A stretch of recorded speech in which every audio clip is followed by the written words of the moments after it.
All right, Shalom. I want to start off by giving all praises to Yahweh Bashim Yahweh Shai, Bashim Rachak Radash. Double honors to the elders and apostles of excuse me, of GMS who were well,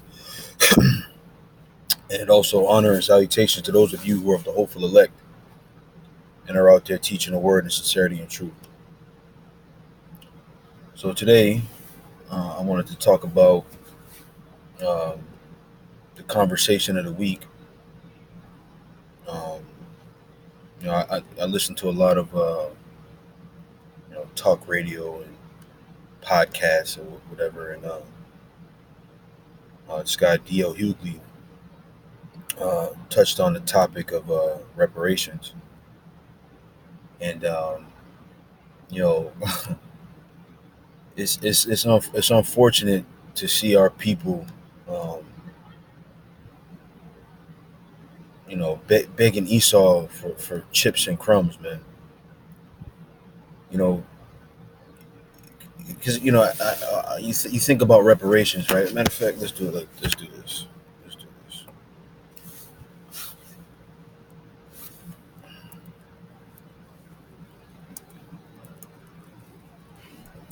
Let's do it like this.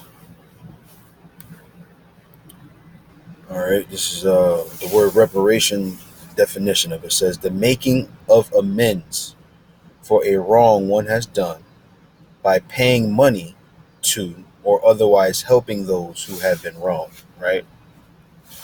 Actually, let's do this too, right? Because Jake is looking.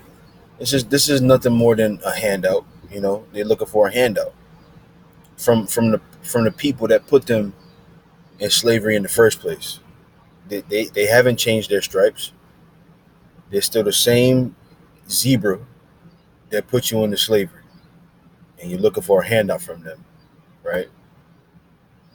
Oh, that's not what I wanted.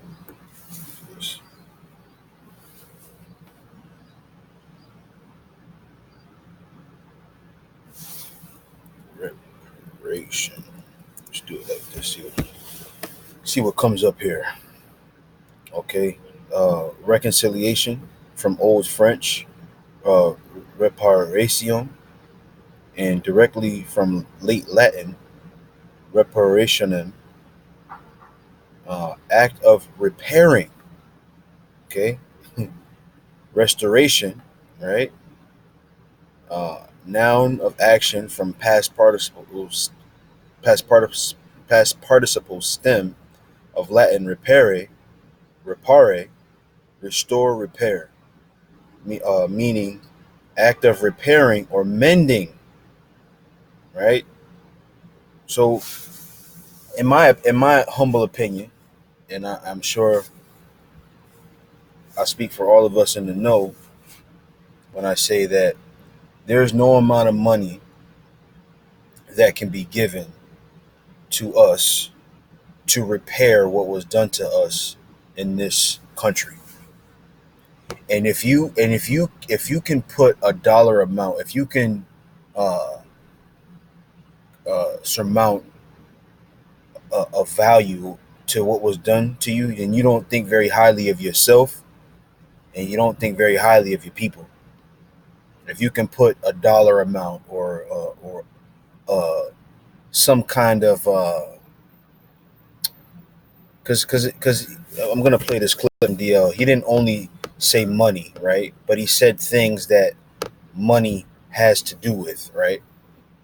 And again, like I said, you can't put a dollar amount on what was done to us, man, because we only know what we were able to dig up as far as what happened in our time, not only here, but since the see, and this is another thing too. Jake doesn't know that the wickedness of the so-called white man, these Edomites, their wickedness goes back far further than just what they did here in America. Since they've been allowed to roam free on the earth and become rulers on the earth, they've been wicked. Their wickedness goes far beyond the history here in America. Okay, but again, there's no you can't put a dollar amount to it. Again, we don't know We only know what we were able to dig up as far as what happened in this country.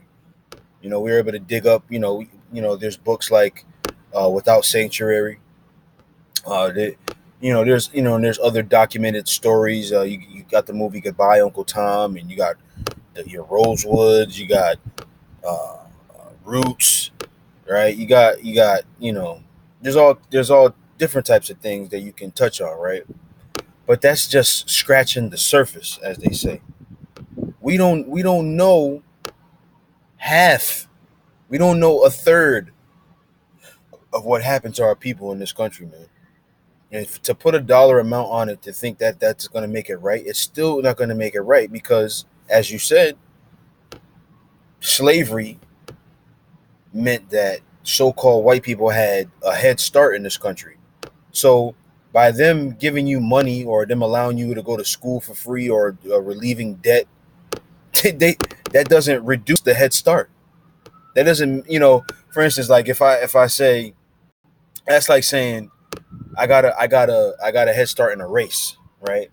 I win the race, and then to repair the fact that I got a head start, I give you a medal too. No, you still behind. You still lost the race. It doesn't change the outcome of the head start that I got. By me giving you a medal, might make you feel a little bit better for a little while, but they still got a head start. Listen, reparations means that I give you, out of $10 I got, I gave you 10 cents. That's what reparations is. What can you do with that 10 cents that I can't do with my $9.90? You're still behind. You're still behind. Reparations, and the asking of it from the so-called white man makes no sense. Makes no sense. The only way they can make it right is if they are wiped off the face of the earth. That's the only way you can make it right. As if the so-called white man, the Edomites, I keep saying the so-called white man, the Edomites, if they're wiped off the earth, that's the only way it can be made right. Okay? So I got this list of things I want to talk about in the scriptures here. And I'll do that now.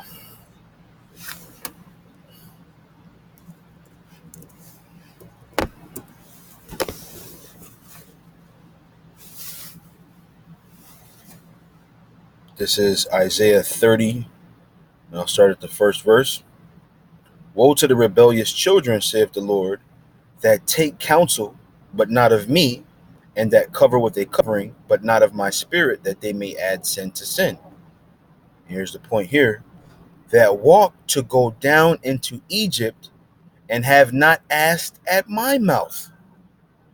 It, I did a show a couple days ago about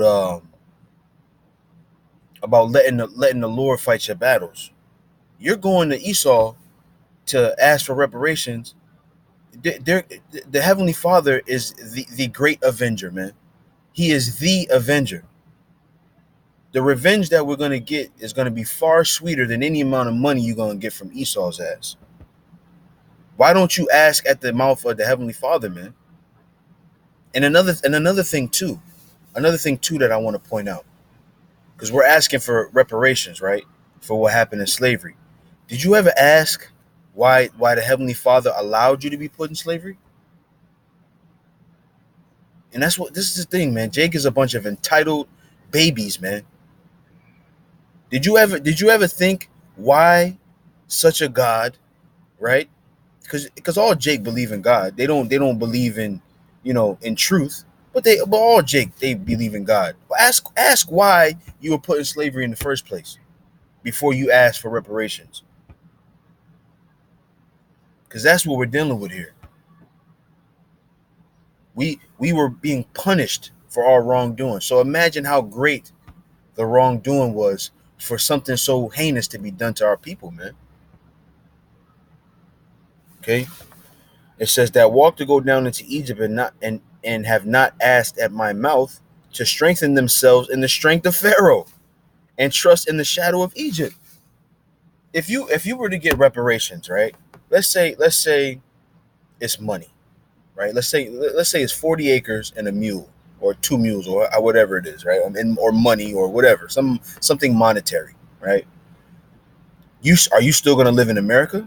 Do you want your 40 acres here in America? Do you want your two mules here in America? Are you still gonna spend the American dollar? Because Jake's not leaving here. Our people ain't leaving here. We have Stockholm syndrome. Our people are not gonna leave here. They're gonna take their mule, right, or their money, right. In other words, and they're gonna spend it in Macy's. They're gonna spend it at Nissan, at BMW. They're gonna spend it at Stop and Shop or Price Chopper or the Piggly Wiggly, whatever your local grocery store is. You're not going to do anything with it, but put it right back into the economy. It's just like, for instance, when they gave you, what was that? I think I want to call it quantitative easing, but I don't think that what it was. The stimulus checks that you got in the mail. What did Jake do? Jake went right down to fucking the mall, fucking bought True Religion jeans, right? So what good is the reparations if you're going to stay and feed the very beast that you say benefited off of slavery? You see, Jake ain't thinking, man. It says, therefore, shall the strength of Pharaoh be your shame, you see, and the trust in the shadow of Egypt your confusion, right? For his princes were at Zoan, and his ambassadors came to Hanes. They were all ashamed of a people that could not profit them, nor be in help, nor profit, but a shame, and also a reproach. The burden of the beasts of the south into the land of the trouble, into the land of trouble and anguish, from whence come the young and old lion, the viper, and the fiery serpent. They will carry their riches upon the shoulders of young asses, and their treasures upon the bunches of camels, to a people that shall not profit them. You see? So you're gonna get your you're gonna be bringing all your money to a people that's not gonna profit you, all your goods and your services to a people that cannot profit you, man. For the Egyptians shall help in vain and to no purpose. Therefore have I cried concerning this. Their strength is to sit still. You see? All right, so what's the next one here that I got? Right.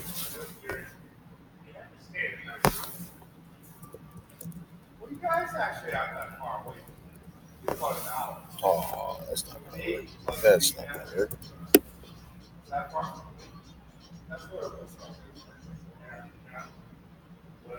Okay. This is 2 Timothy 6 and 5. It says, let me go in here.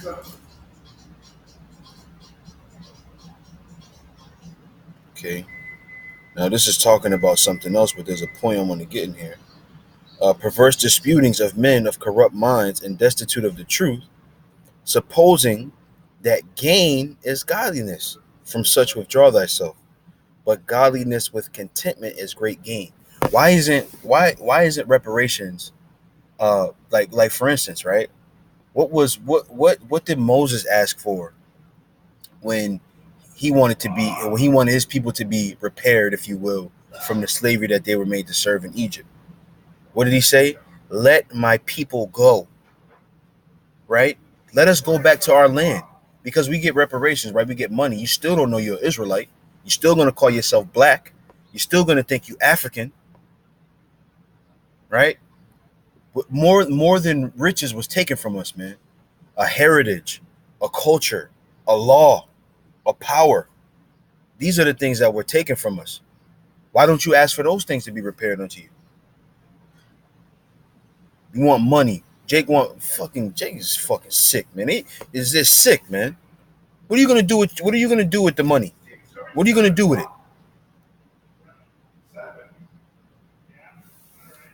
Fucking reparations.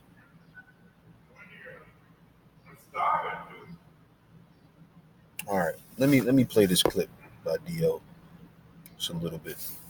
It's a 4-minute clip, but I just wanted to play the end part here. Let's see what we got here. Yeah, like Shannon Sharp said, my people, my people, my people. They're crazy, man. They don't know what they want. I think he started. I think I started that. I never had. That I never right here.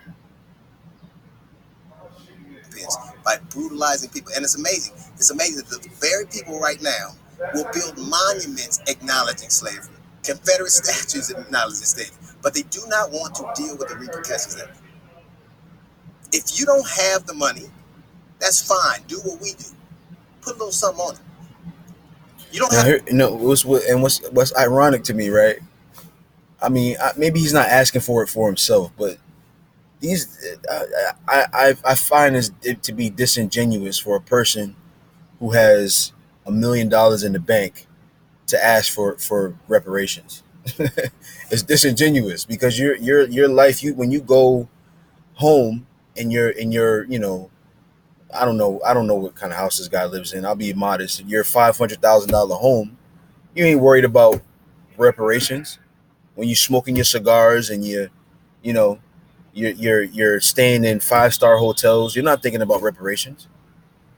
You thinking life is sweet. That's what you're thinking. You don't have to give people 40 eggs in a meal. I know that's impossible. You can send people to school. You can forgive debt. You can give no interest loan. There are a lot of things you could do to make things right. Not because you owe, but because it's the right thing to do. So they're asking Esau to do the right thing, man. You see, so the core of the supplication, right, is faulted because you're asking righteousness from a people that has not been righteous since they've been allowed to walk on this earth. Okay, so I got a couple more that I want to touch on. I'll get out of your way. Let's see. This is Genesis 9:6.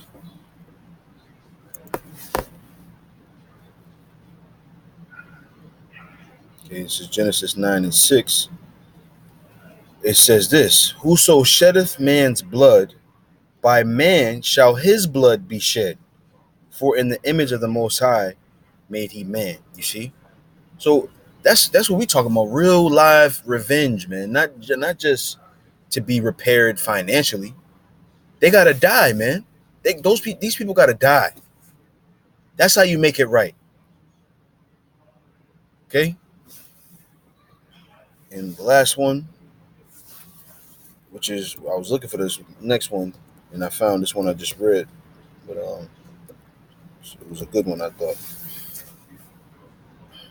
This is Numbers 35 and 33. It says, "So ye shall not pollute the land wherein ye are, for blood it defileth the land, and the land cannot be cleansed of the blood that is shed therein, but by the blood of him that shed it." So that's what we talking about. Let's cleanse the land of America, right? If you want to make it right, let's cleanse it, right? Let's cleanse the land of America. Let's make it clean. Let's start with a clean slate, according to the Heavenly Father. The way you make that slate clean is by what? Shedding the blood of the people that shed ours. Now that we talking about reparation, repairing what was broken. All right, so that's it, man. That's all I had. Hopefully that was edifying. I want to give all praises to Yahweh Bashim Yahweh Shai, Bashim Rachak Dash. Double honors to the apostles and elders of GMS who rule well, and honor and salutations to the hopeful elect. With that, I say shalom.